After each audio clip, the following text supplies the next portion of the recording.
না, অবশ্যই এই ৩ টা টিমে যদি আমরা দেখি যে বাংলাদেশের বেস্ট প্লেয়ারদের নিয়ে তৈরি করা হয়েছে এবং হ্যাঁ, আপনি যদি আমাদের ১৯ নম্বর ওভারটা আসলে আমরা কেউই আশা করিনি যে এত এক্সপেন্সিভ হয়ে যাবে। নুরুল হাসান সোহান আসলে চমৎকার ব্যাটিং করেছেন। সেও কিন্তু আমাদের স্কোয়াডেরই প্লেয়ার। তো একটা পজিটিভ দিক যে না, ন্যাশনাল টিমের প্লেয়ারই চমৎকার ব্যাটিং করেছেন। অসাধারণ ফিনিশিং তার। এরকম অতীতে প্রচুর রেকর্ড আমরা দেখেছি। লাস্ট বিপিএলও আমরা দেখেছিলাম যে রংপুরের হয়ে বরিশালের এগেনস্টে লাস্ট ওভারে ২৬ রান নিয়েছিল।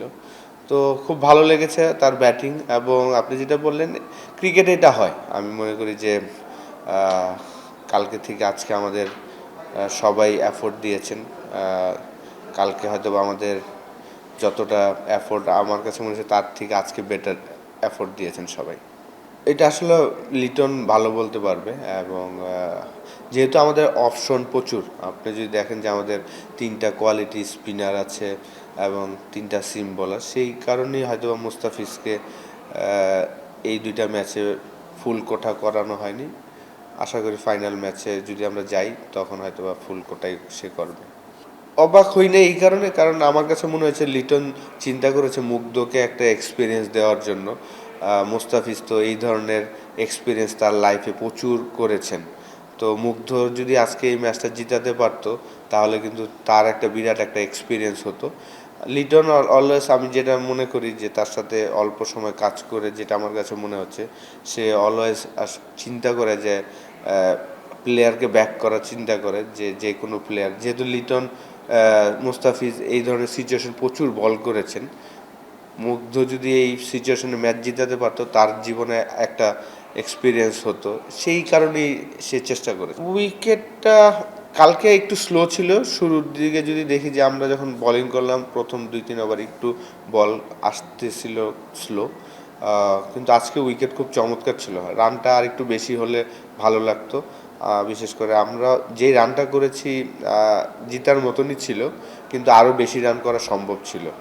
আমরা কিছু কিছু সময় রং টাইমে কিছু ব্যাটসম্যান আউট হয়েছে, সেই জায়গাটা যদি এটাও একটা প্রবলেম। আমি মনে করি যে আসলে তারা রিসেন্টলি বিপিএল খেলেছেন এক একজন এক একটা পজিশনে, লাইক তৌহিদ হৃদয় পুরা লাস্ট ৬টা ইনিংসে ওপেনিং করেছেন, এখানে এসে ৫-এ এসেছেন। খুব তাড়াতাড়ি সুইচ করাটা একটু টাইম লাগছে। আশা করি যদি আমরা ফাইনালে যাই ইনশাল্লাহ এই সমস্যাগুলো কাটিয়ে উঠবে। হ্যাঁ, না কেন দেখবো না, অবশ্যই খেলা দেখবো। যে কোনো খেলাই তো আমরা লাইভ হলেই খেলা দেখি যদি টিভিতে আসে। এবং অবশ্যই যেহেতু আসলে এই ফরম্যাটটা আমি ৪ বার খেলেছি এবং ক্যাপ্টেন্সিও করেছি ২ বার, নতুন রোলে আমি হয়তো বা টিমের সাথে আছি। এইটা একদম শেষ হয়ে গিয়েছে। এই পার্টটা নিয়ে আসলে চিন্তা না করাটাই বেটার। কারণ আমরা এখন এই টুর্নামেন্ট নিয়ে আছি, তারপর হয়তোবা ন্যাশনাল ইলেকশনের পরে বিসিএল হবে, সেটা নিয়ে ব্যস্ত থাকবো। যদি প্লেয়াররা ব্যস্ত থাকে তখন কিন্তু আসলে এগুলো নিয়ে চিন্তা করার সময়ও থাকে না। অবশ্যই আমি মনে করি যে আমাদের বিশেষ করে টি-২০ এবং টেস্ট টিমটা, যেহেতু আমি লাস্ট সিরিজে কাজ করেছি এই ২টা ফরম্যাটেই, আমার কাছে মনে হয়েছে যে খুব গোছানো আছে। এবং বিশেষ করে টি-২০ প্লেয়ারগুলো যদি দেখেন, অ্যাটলিস্ট প্রত্যেকটা প্লেয়ারই আরও ৮-১০ বছর ইজিলি ইন্টারন্যাশনাল ক্রিকেট খেলতে পারবেন। ওই বয়সটা তাদের আছে, ফিটনেস লেভেলটাও ভালো। অবশ্যই যেহেতু ওয়ার্ল্ড কাপ মিস করছি, তো সামনের ওয়ার্ল্ড কাপের পরে যে আমাদের সিরিজগুলো হবে খুব ইম্পর্টেন্ট যে ওইখানে আমরা সবাই আমাদের বেস্ট ক্রিকেটটা খেলি।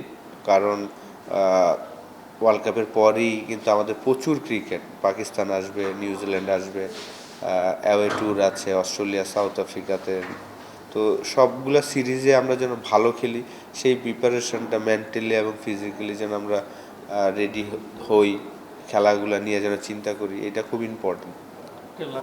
আমি যেহেতু আমার কাছে ভালো লাগে, আমার কাছে ভালো লাগে কারণ আপনার লিটনের ক্যাপ্টেন্সি যেই জিনিসটা সবচেয়ে ভালো লাগে যে বলারকে অলওয়েজ অপরচুনিটি দেয় কামব্যাক করার, এবং নতুন নতুন সিচুয়েশনে ফালানোর চেষ্টা করে।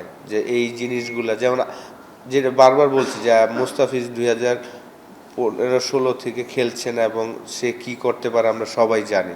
তো ওই ধরনের সিচুয়েশনে একটা ইয়াং প্লেয়ার বা যেই প্লেয়ারটা আমাদের রেগুলার টিমে থাকবেন, তো তাকে দিয়ে করানোটা আমি মনে করি যে একটা পজিটিভ দিক।